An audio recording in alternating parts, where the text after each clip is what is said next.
Tales from the Manor. For classic and reimagined tales of horror, suspense, sci-fi, and a dabble of fantasy. Today's tale: The Christmas Banquet, by Nathaniel Hawthorne.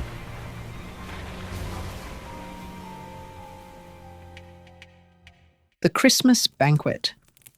"I have here attempted," said Roderick, unfolding a few sheets of manuscript as he sat with Rosina and the sculptor in the summer house. "I have attempted to seize hold of a personage who glides past me occasionally in my walk through life. My former sad experience, as you know, has gifted me with some degree of insight into the gloomy mysteries of the human heart, through which I have wandered, like one astray in a dark cavern, with his torch fast flickering to extinction. But this man, this class of men, is a hopeless puzzle." "Well, but propound him," said the sculptor. "Let us have an idea of hint to begin with." "Why, indeed," replied Roderick. "He is such a being as I could conceive you to carve out of marble, and some yet unrealized perfection of human science to endow with an exquisite mockery of intellect. But still there lacks the last inestimable touch of a divine creator. He looks like a man, and perchance like a better specimen of man than you ordinarily meet. You might esteem him wise. He is capable of cultivation and refinement, and has at least an external conscience. But the demands that spirit makes upon spirit are precisely those to which he cannot respond. When at last you come close to him, you find him chill and unsubstantial, a mere vapour." "I believe," said Rosina, "I have a glimmering idea of what you mean." "Then be thankful," answered her husband, smiling, "but do not anticipate any further illumination from what I am about to read. I have here imagined such a man to be what probably he never is, conscious of the deficiency in his spiritual organization. Methinks the result would be a sense of cold unreality, wherewith he would go shivering through the world, longing to exchange his load of ice for any burden of real grief that fate could fling upon a human being." Contenting himself with this preface, Roderick began to read. In a certain old gentleman's last will and testament, there appeared a bequest, which, as his final thought and deed, was singularly in keeping with a long life of melancholy eccentricity. He devised a considerable sum for establishing a fund, the interest of which was to be expended, annually forever, in preparing a Christmas banquet for 10 of the most miserable persons that could be found. It seemed not to be the testator's purpose to make these 60 of sad hearts merry, but to provide that the stern or fierce expression of human discontent should not be drowned, even for that one holy and joyful day, amid the acclamations of festal gratitude which all Christendom sends up. And he desired, likewise, to perpetuate his own remonstrance against the earthly course of Providence, and his sad and sour dissent from those systems of religion or philosophy which either find sunshine in the world or draw it down from heaven. The task of inviting the guests, or of selecting among such as might advance their claims to partake of this dismal hospitality, was confided to the 2 trustees or stewards of the fund. These gentlemen, like their deceased friend, were sombre humorists, who made it their principal occupation to number the sable threads in the web of human life and drop all the golden ones out of the reckoning. They performed their present office with integrity and judgment. The aspect of the assembled company on the day of the first festival might not, it is true, have satisfied every beholder that these were especially the individuals chosen forth from all the world, whose griefs were worthy to stand as indicators of the mass of human suffering. Yet, after due consideration, it could not be disputed that here was a variety of hopeless discomfort, which, if it sometimes arose from causes apparently inadequate, was thereby only the shrewder imputation against the nature and mechanism of life. The arrangements and decorations of the banquet were probably intended to signify that death in life which had been the testator's definition of existence. The hall, illuminated by torches, was hung round with curtains of deep and dusky purple, and adorned with branches of cypress and wreaths of artificial flowers, imitative of such as used to be strewn over the dead. A sprig of parsley was laid by every plate. The main reservoir of wine was a sepulchral urn of silver, whence the liquor was distributed around the table in small vases, accurately copied from those that held the tears of ancient mourners. Neither had the stewards, if it were their taste that arranged these details, forgotten the fantasy of the old Egyptians who seated a skeleton at every festive board, and mocked their own merriment with the imperturbable grin of a death's head. Such a fearful guest, shrouded in a black mantle, sat now at the head of the table.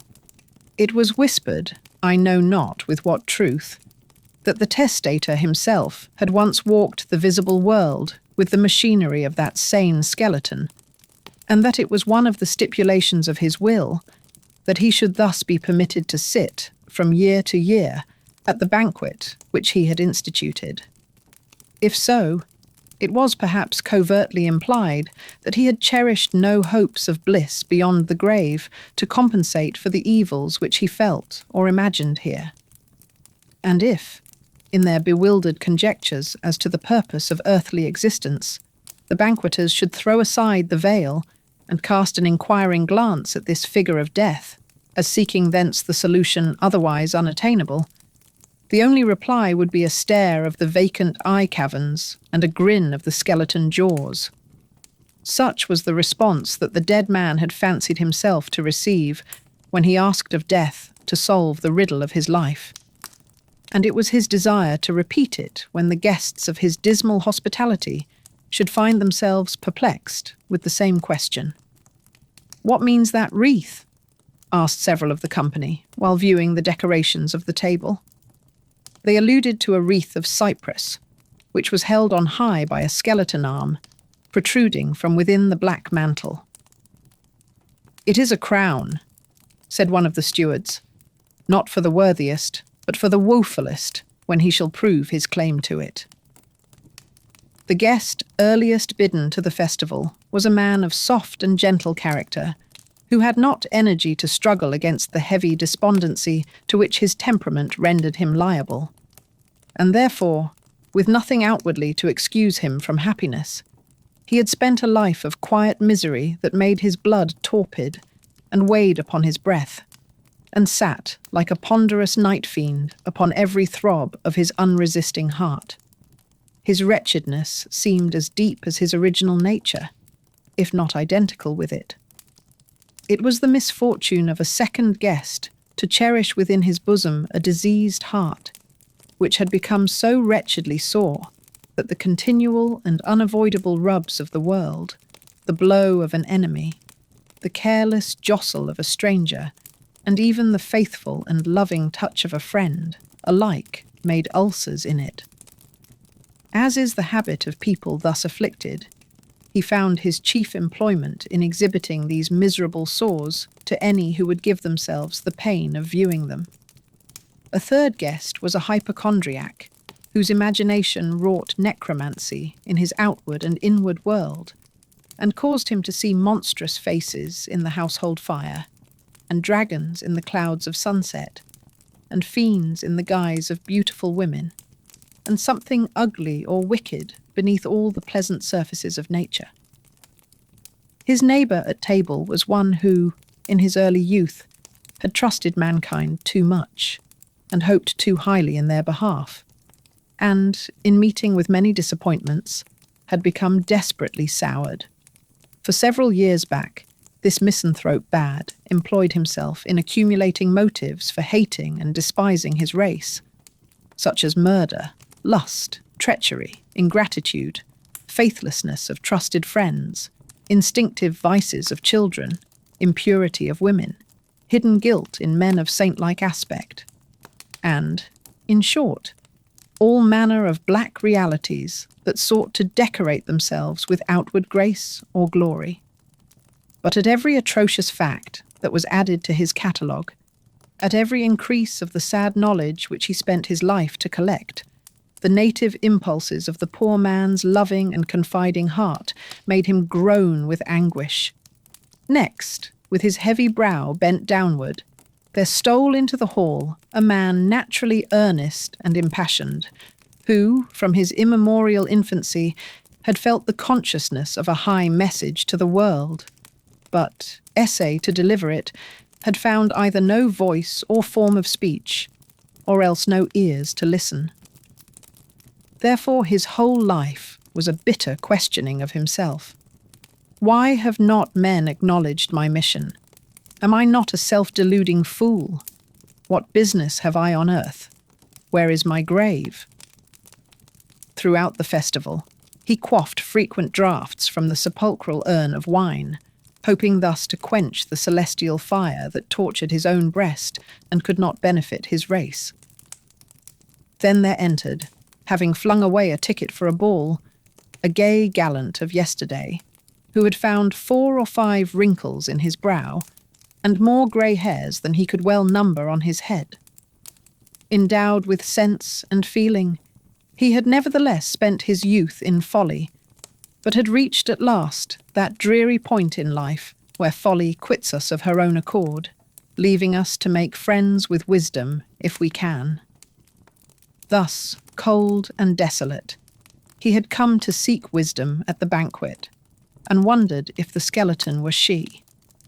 To eke out the company, the stewards had invited a distressed poet from his home in the almshouse and a melancholy idiot from the street corner.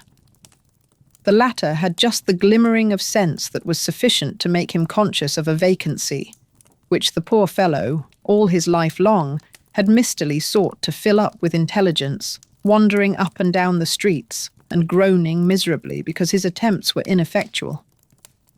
The only lady in the hall was one who had fallen short of absolute and perfect beauty, merely by the trifling defect of a slight cast in her left eye.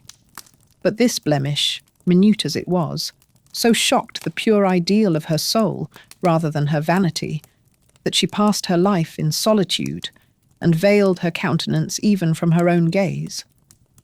So the skeleton sat shrouded at one end of the table, and this poor lady at the other. One other guest remains to be described. He was a young man of smooth brow, fair cheek, and fashionable mien. So far as his exterior developed him, he might much more suitably have found a place at some merry Christmas table than have been numbered among the blighted, fate-stricken, fancy-tortured set of ill-starred banqueters. Murmurs arose among the guests as they noted the glance of general scrutiny which the intruder threw over his companions. What had he to do among them? Why did not the skeleton of the dead founder of the feast unbend its rattling joints, arise, and motion the unwelcome stranger from the board? "Shameful," said the morbid man, while a new ulcer broke out in his heart. "He comes to mock us. We shall be the jest of his tavern friend's eye. He will make a farce of our miseries and bring it out upon the stage." "Oh, never mind him," said the hypochondriac, smiling sourly. "He shall feast from yonder tureen of viper soup, and if there is a fricassee of scorpions on the table, pray let him have his share of it. For the dessert, he shall taste the apples of Sodom. Then, if he like our Christmas fare, let him return again next year." "Trouble him not," murmured the melancholy man, with gentleness. "What matters it whether the consciousness of misery come a few years sooner or later? If this youth deem himself happy now, yet let him sit with us for the sake of the wretchedness to come." The poor idiot approached the young man with that mournful aspect of vacant inquiry which his face continually wore, and which caused people to say that he was always in search of his missing wits. After no little examination, he touched the stranger's hand, but immediately drew back his own, shaking his head and shivering. "Cold, cold, cold," muttered the idiot, The young man shivered too and smiled. "Gentlemen, and you, madam," said one of the stewards of the festival, "do not conceive so ill either of our caution or judgment as to imagine that we have admitted this young stranger, Gervase Hastings by name, without a full investigation and thoughtful balance of his claims. Trust me, not a guest at the table is better entitled to his seat." The steward's guarantee was perforce satisfactory. The company therefore took their places and addressed themselves to the serious business of the feast, but were soon disturbed by the hypochondriac, who thrust back his chair, complaining that a dish of stewed toads and vipers was set before him, and that there was green ditch water in his cup of wine. This mistake being amended, he quietly resumed his seat. The wine, as it flowed freely from the sepulchral urn, seemed to come imbued with all gloomy inspirations, so that its influence was not to cheer, but either to sink the revellers into a deeper melancholy or elevate their spirits to an enthusiasm of wretchedness. The conversation was various. They told sad stories about people who might have been worthy guests at such a festival as the present. They talked of grisly incidents in human history, of strange crimes, which, if truly considered, were but convulsions of agony, of some lives that had been altogether wretched, and of others which, wearing a general semblance of happiness, had yet been deformed, sooner or later, by misfortune, as by the intrusion of a grim face at a banquet, of deathbed scenes, and what dark intimations might be gathered from the words of dying men, of suicide, and whether the more eligible mode were by halter, knife, poison, drowning, gradual starvation, or the fumes of charcoal. The majority of the guests, as is the custom with people thoroughly and profoundly sick at heart, were anxious to make their own woes the theme of discussion and prove themselves most excellent in anguish. The misanthropist went deep into the philosophy of evil and wandered about in the darkness, with now and then a gleam of discoloured light hovering on ghastly shapes and horrid scenery. Many a miserable thought, such as men have stumbled upon from age to age, did he now rake up again and gloat over it as an inestimable gem, a diamond, a treasure far preferable to those bright, spiritual revelations of a better world, which are like precious stones from heaven's pavement. And then, amid his lore of wretchedness, he hid his face and wept. It was a festival at which the woeful man of Uz might suitably have been a guest, together with all, in each succeeding age, who have tasted deepest of the bitterness of life. And be it said, too, that every son or daughter of woman, however favoured with happy fortune, might, at one sad moment or another, have claimed the privilege of a stricken heart to sit down at this table. But throughout the feast, it was remarked that the young stranger, Gervase Hastings, was unsuccessful in his attempts to catch its pervading spirit.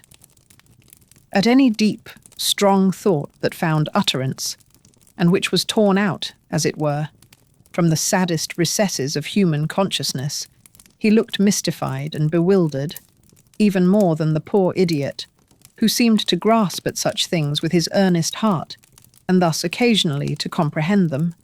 The young man's conversation was of a colder and lighter kind, often brilliant, but lacking the powerful characteristics of a nature that had been developed by suffering. "Sir," said the misanthropist bluntly in reply to some observation by Gervase Hastings, "pray do not address me again. We have no right to talk together. Our minds have nothing in common. By what claim you appear at this banquet I cannot guess. But methinks, to a man who could say what you have just now said, my companions and myself must seem no more than shadows flickering on the wall. And precisely such a shadow are you to us." The young man smiled and bowed, but drawing himself back in his chair, he buttoned his coat over his breast, as if the banqueting ball were growing chill. Again the idiot fixed his melancholy stare upon the youth and murmured, "Cold, cold, cold." The banquet drew to its conclusion, and the guests departed. Scarcely had they stepped across the threshold of the hall, when the scene that had there passed seemed like the vision of a sick fancy or an exhalation from a stagnant heart. Now and then, however, during the year that ensued, these melancholy people caught glimpses of one another, transient, indeed, but enough to prove that they walked the earth with the ordinary allotment of reality. Sometimes a pair of them came face to face, while stealing through the evening twilight, enveloped in their sable cloaks. Sometimes they casually met in churchyards. Once also, it happened that two of the dismal banqueters mutually started at recognizing each other in the noonday sunshine of a crowded street, stalking there like ghosts astray. Doubtless they wondered why the skeleton did not come abroad at noonday too. But whenever the necessity of their affairs compelled these Christmas guests into the bustling world, they were sure to encounter the young man who had so unaccountably been admitted to the festival. They saw him among the gay and fortunate. They caught the sunny sparkle of his eye. They heard the light and careless tones of his voice, and muttered to themselves with such indignation as only the aristocracy of wretchedness could kindle. The traitor! The vile impostor! Providence, in its own good time, may give him a right to feast among us. But the young man's unabashed eye dwelt upon their gloomy figures as they passed him, seeming to say, perchance with somewhat of a sneer, "First, know my secret then? Measure your claims with mine." The step of time stole onward, and soon brought Merry Christmas round again, with glad and solemn worship in the churches, and sports, games, festivals, and everywhere the bright face of joy beside the household fire. Again, likewise, the hall, with its curtains of dusky purple, was illuminated by the death torches gleaming on the sepulchral decorations of the banquet. The veiled skeleton sat in state, lifting the cypress wreath above its head, as the guerdon of some guest illustrious in the qualifications which there claimed precedence. As the stewards deemed the world inexhaustible in misery, and were desirous of recognizing it in all its forms, they had not seen fit to reassemble the company of the former year. New faces now threw their gloom across the table.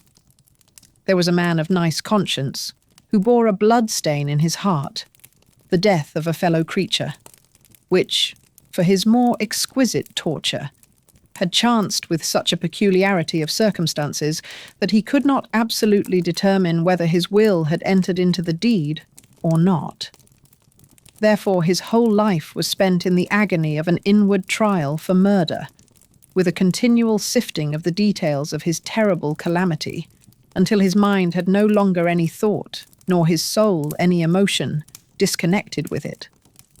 There was a mother, too, a mother once, but a desolation now, who, many years before, had gone out on a pleasure party, and returning, found her infant smothered in its little bed. And ever since she has been tortured with the fantasy that her buried baby lay smothering in its coffin. Then there was an aged lady, who had lived from time immemorial with a constant tremor quivering through her frame. It was terrible to discern her dark shadow tremulous upon the wall. Her lips, likewise, were tremulous, and the expression of her eye seemed to indicate that her soul was trembling too. Owing to the bewilderment and confusion which made almost a chaos of her intellect, it was impossible to discover what dire misfortune had thus shaken her nature to its depths, so that the stewards had admitted her to the table, not from any acquaintance with her history, but on the safe testimony of her miserable aspect.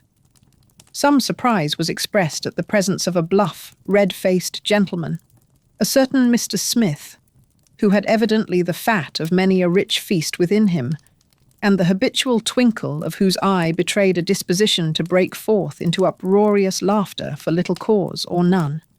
It turned out, however, that with the best possible flow of spirits, our poor friend was afflicted with a physical disease of the heart, which threatened instant death on the slightest cachinnatory indulgence, or even that titillation of the bodily frame produced by merry thoughts. In this dilemma, he had sought admittance to the banquet, on the ostensible plea of his irksome and miserable state, but in reality, with the hope of imbibing a life-preserving melancholy. A married couple had been invited from a motive of bitter humour, it being well understood that they rendered each other unutterably miserable whenever they chanced to meet, and therefore must necessarily be fit associates at the festival. In contrast with these was another couple still unmarried, who had interchanged their hearts in early life, but had been divided by circumstances as impalpable as morning mist, and kept apart so long that their spirits now found it impossible to meet. Therefore, yearning for communion, yet shrinking from one another and choosing none beside, they felt themselves companionless in life, and looked upon eternity as a boundless desert.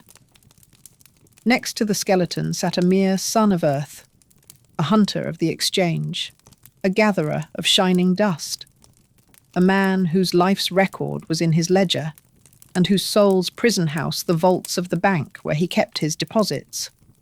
This person had been greatly perplexed at his invitation, deeming himself one of the most fortunate men in the city. But the stewards persisted in demanding his presence, assuring him that he had no conception how miserable he was. And now appeared a figure which we must acknowledge as our acquaintance of the former festival. It was Gervase Hastings, whose presence had then caused so much question and criticism, and who now took his place with the composure of one whose claims were satisfactory to himself and must needs be allowed by others. Yet his easy and unruffled face betrayed no sorrow. The well-skilled beholders gazed a moment into his eyes and shook their heads, to miss the unuttered sympathy, the countersign never to be falsified, of those whose hearts are cavern mouths through which they descend into a region of illimitable woe and recognize other wanderers there. "Who is this youth?" asked the man with a blood-stain on his conscience. "Surely he has never gone down into the depths. I know all the aspects of those who have passed through the dark valley. By what right is he among us?" "Ah, it is a sinful thing to come hither without a sorrow," murmured the aged lady, in accents that partook of the eternal tremor which pervaded her whole being. "Depart, young man. Your soul has never been shaken, and therefore I tremble so much the more to look at you." "His soul shaken? No, I'll answer for it," said bluff Mr. Smith, pressing his hand upon his heart and making himself as melancholy as he could, for fear of a fatal explosion of laughter. "I know the lad well. He has as fair prospects as any young man about town, and has no more right among us miserable creatures than the child unborn. He never was miserable, and probably never will be." "Our honoured guests," interposed the stewards, "pray have patience with us, and believe at least that our deep veneration for the sacredness of this solemnity would preclude any wilful violation of it. Receive this young man to your table. It may not be too much to say that no guest here would exchange his own heart for the one that beats within that youthful bosom." "I'd call it a bargain, and gladly too," muttered Mr. Smith, with a perplexing mixture of sadness and mirthful conceit. "A plague upon their nonsense. My own heart is the only really miserable one in the company. It will certainly be the death of me at last." Nevertheless, as on the former occasion, the judgment of the stewards being without appeal, the company sat down. The obnoxious guest made no more attempt to obtrude his conversation on those about him, but appeared to listen to the table talk with peculiar assiduity, as if some inestimable secret, otherwise beyond his reach, might be conveyed in a casual word. And in truth, to those who could understand and value it, There was rich matter in the upgushings and outpourings of these initiated souls to whom sorrow had been a talisman, admitting them into spiritual depths which no other spell can open. Sometimes out of the midst of densest gloom there flashed a momentary radiance, pure as crystal, bright as the flame of stars, and shedding such a glow upon the mysteries of life that the guests were ready to exclaim, "Surely the riddle is on the point of being solved." At such illuminated intervals, the saddest mourners felt it to be revealed that mortal griefs are but shadowy and external, no more than the sable robes voluminously shrouding a certain divine reality, and thus indicating what might otherwise be altogether invisible to mortal eye. "Just now," remarked the trembling old woman, "I seemed to see beyond the outside, and then my everlasting tremor passed away. Would that I could dwell always in these momentary gleams of light," said the man of stricken conscience. "Then the blood stain in my heart would be washed clean away." This strain of conversation appeared so unintelligibly absurd to good Mr. Smith that he burst into precisely the fit of laughter which his physicians had warned him against, as likely to prove instantaneously fatal. In effect, he fell back in his chair, a corpse, with a broad grin upon his face, while his ghost, perchance, remained beside it, bewildered at its unpremeditated exit. This catastrophe, of course, broke up the festival. "How is this? You do not tremble," observed the tremulous old woman to Gervase Hastings, who was gazing at the dead man with singular intentness. "Is it not awful to see him so suddenly vanish out of the midst of life? This man of flesh and blood, whose earthly nature was so warm and strong. There is a never-ending tremor in my soul, but it trembles afresh at this, and you are calm." "Would that he could teach me somewhat," said Gervase Hastings, drawing a long breath. "Men pass before me like shadows on the wall. Their actions, passions, feelings are flickerings of the light, and then they vanish. Neither the corpse, nor yonder skeleton, nor this old woman's everlasting tremor can give me what I seek." And then the company departed. We cannot linger to narrate, in such detail, more circumstances of these singular festivals, which, in accordance with the founder's will, continued to be kept with the regularity of an established institution. In process of time, the stewards adopted the custom of inviting, from far and near, those individuals whose misfortunes were prominent above other men's, and whose mental and moral development might, therefore, be supposed to possess a corresponding interest. The exiled noble of the French Revolution and the broken soldier of the Empire were alike represented at the table. Fallen monarchs, wandering about the earth, have found places at that forlorn and miserable feast. The statesman, when his party flung him off, might, if he chose it, be once more a great man for the space of a single banquet. Aaron Burr's name appears on the record at a period when his ruin, the profoundest and most striking, with more of moral circumstance in it than that of almost any other man, was complete in his lonely age. Stephen Guard, when his wealth weighed upon him like a mountain, once sought admittance of his own accord. It is not probable, however, that these men had any lesson to teach in the lore of discontent and misery, which might not equally well have been studied in the common walks of life.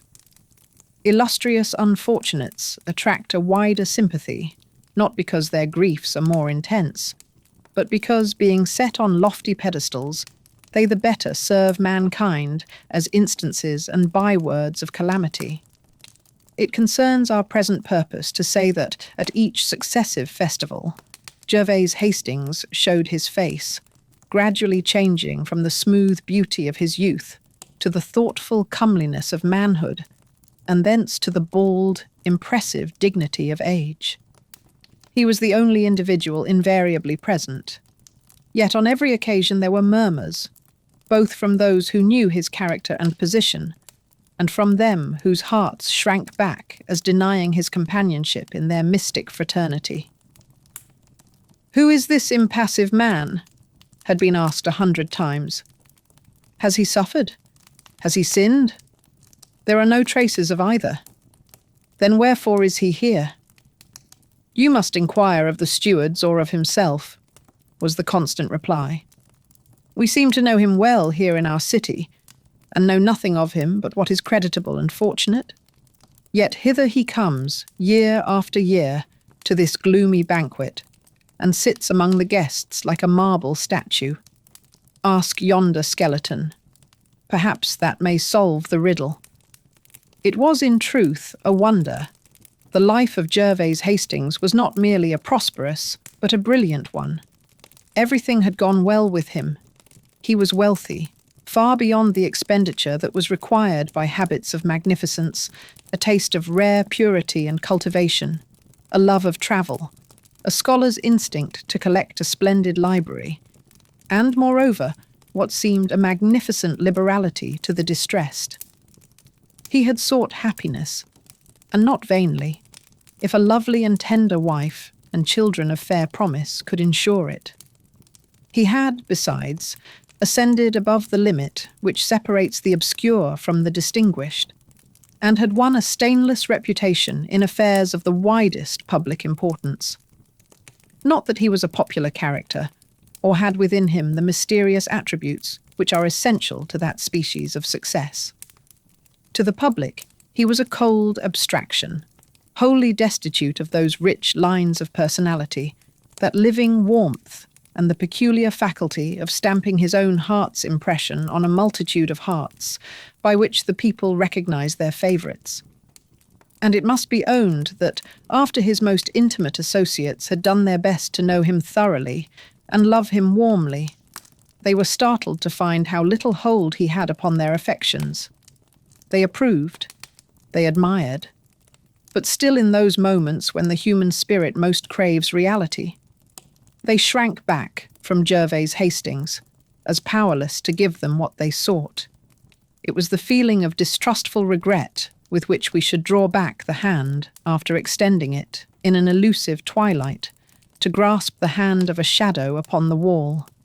As the superficial fervency of youth decayed, this peculiar effect of Gervase Hastings's character grew more perceptible.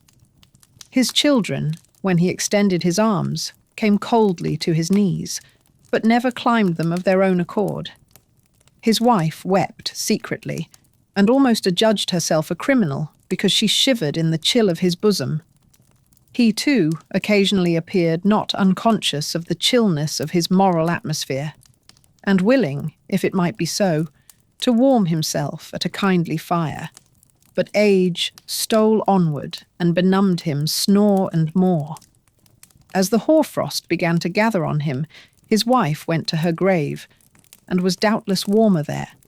His children either died or were scattered to different homes of their own, and old Gervase Hastings, unscathed by grief, alone but needing no companionship, continued his steady walk through life, and still one very Christmas day attended at the dismal banquet. His privilege as a guest had become prescriptive now. Had he claimed the head of the table, even the skeleton would have been ejected from its seat. Finally, at the merry Christmastide, when he had numbered 80 years complete, this pale, high-browed, marble-featured old man once more entered the long-frequented hall with the same impassive aspect that had called forth so much dissatisfied remark at his first attendance. Time, except in matters merely external, had done nothing for him, either of good or evil. As he took his place, he threw a calm, inquiring glance around the table, as if to ascertain whether any guest had yet appeared, after so many unsuccessful banquets, who might impart to him the mystery, the deep, warm secret, the life within the life, which, whether manifested in joy or sorrow, is what gives substance to a world of shadows. "My friends," said Gervase Hastings, assuming a position which his long conversance with the festival caused to appear natural, "You are welcome. I drink to you all in this cup of sepulchral wine." The guests replied courteously, but still in a manner that proved them unable to receive the old man as a member of their sad fraternity. It may be well to give the reader an idea of the present company at the banquet. One was formerly a clergyman, enthusiastic in his profession, and apparently of the genuine dynasty of those old Puritan divines whose faith in their calling and stern exercise of it had placed them among the mighty of the earth. But yielding to the speculative tendency of the age, he had gone astray from the firm foundation of an ancient faith and wandered into a cloud region where everything was misty and deceptive, ever mocking him with a semblance of reality, but still dissolving when he flung himself upon it for support and rest.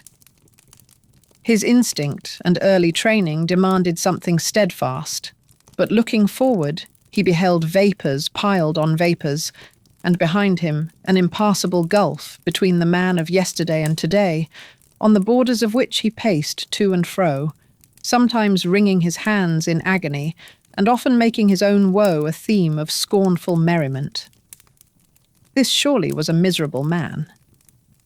Next, there was a theorist, one of a numerous tribe, although he deemed himself unique since the creation. A theorist who had conceived a plan by which all the wretchedness of earth, moral and physical, might be done away, and the bliss of the millennium at once accomplished. But, the incredulity of mankind debarring him from action, he was smitten with as much grief as if the whole mass of woe which he was denied the opportunity to remedy were crowded into his own bosom. A plain old man in black attracted much of the company's notice, on the supposition that he was no other than Father Miller, who, it seemed, had given himself up to despair at the tedious delay of the final conflagration. Then there was a man distinguished for native pride and obstinacy, who, a little while before, had possessed immense wealth, and held the control of a vast moneyed interest which he had wielded in the same spirit as a despotic monarch would wield the power of his empire, carrying on a tremendous moral warfare, the roar and tremor of which was felt at every fireside in the land. At length came a crushing ruin, a total overthrow of fortune, power, and character, the effect of which on his imperious and, in many respects, noble and lofty nature might have entitled him to a place, not merely at our festival, but among the peers of pandemonium. There was a modern philanthropist who had become so deeply sensible of the calamities of thousands and millions of his fellow creatures, and of the impracticableness of any general measures for their relief, that he had no heart to do what little good lay immediately within his power, but contented himself with being miserable for sympathy. Near him sat a gentleman in a predicament hitherto unprecedented, but of which the present epoch probably affords numerous examples. Ever since he was of capacity to read a newspaper, this person had prided himself on his consistent adherence to one political party, but, in the confusion of these latter days, had got bewildered and knew not whereabouts his party was. This wretched condition, so morally desolate and disheartening to a man who has long accustomed himself to merge his individuality in the mass of a great body, can only be conceived by such as have experienced it. His next companion was a popular orator who had lost his voice, and, as it was pretty much all that he had to lose, had fallen into a state of hopeless melancholy.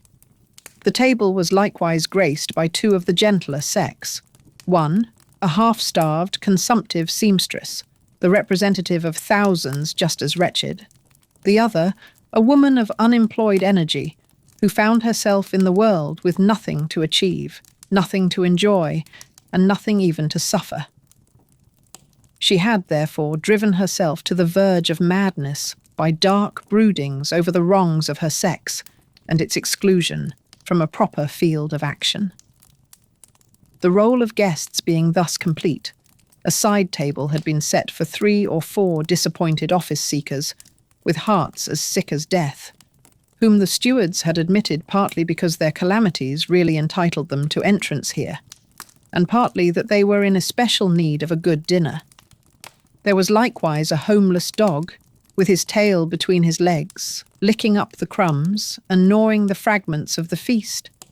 Such a melancholy cur as one sometimes sees about the streets without a master, and willing to follow the first that will accept his service. In their own way, these were as wretched a set of people as ever had assembled at the festival. There they sat, with the veiled skeleton of the founder holding aloft the cypress wreath at one end of the table, and at the other, wrapped in furs, the withered figure of Gervase Hastings, stately, calm and cold, impressing the company with awe, yet so little interesting their sympathy that he might have vanished into thin air without their once exclaiming, "Whither is he gone?" "Sir," said the philanthropist, addressing the old man, "you have been so long a guest at this annual festival, and have thus been conversant with so many varieties of human affliction, that, not improbably, you have thence derived some great and important lessons. How blessed were your lot could you reveal a secret by which all this mass of woe might be removed." "I know of but one misfortune," answered Gervase Hastings quietly, "and that is my own." "Your own?" rejoined the philanthropist. "And looking back on your serene and prosperous life, how can you claim to be the sole unfortunate of the human race?" "You will not understand it," replied Gervase Hastings, feebly, and with a singular inefficiency of pronunciation, and sometimes putting one word for another. "None have understood it, not even those who experience the like. It is a chillness, a want of earnestness, a feeling as if what should be my heart were a thing of vapour, a haunting perception of unreality. Thus seeming to possess all that other men have, all that men aim at, I have really possessed nothing, neither joy nor griefs. All things, all persons, as was truly said to me at this table long and long ago, have been like shadows flickering on the wall. It was so with my wife and children, with those who seemed my friends. It is so with yourselves, whom I see now before one. Neither have I myself any real existence, but am a shadow like the rest." "And how is it with your views of a future life?" inquired the speculative clergyman. "Worse than with you," said the old man in a hollow and feeble tone. "For I cannot conceive it earnestly enough to feel either hope or fear. Mine is the wretchedness, this cold heart, this unreal life. Ah, it grows colder still." It so chanced that at this juncture the decayed ligaments of the skeleton gave way, and the dry bones fell together in a heap, thus causing the dusty wreath of cypress to drop upon the table. The attention of the company being thus diverted for a single instant from Gervase Hastings, they perceived, on turning again towards him, that the old man had undergone a change. His shadow had ceased to flicker on the wall. "Well, Rosina, what is your criticism?" asked Roderick, as he rolled up the manuscript. "Frankly, your success is by no means complete," replied she. "It is true, I have an idea of the character you endeavour to describe, but it is rather by dint of my own thought than your expression." "That is unavoidable," observed the sculptor, "because the characteristics are all negative. If Gervase Hastings could have imbibed one human grief at the gloomy banquet, the task of describing him would have been infinitely easier. Of such persons, and we do meet with these moral monsters now and then, it is difficult to conceive how they came to exist here, or what there is in them capable of existence hereafter. They seem to be on the outside of everything, and nothing wearies the soul more than an attempt to comprehend them within its grasp."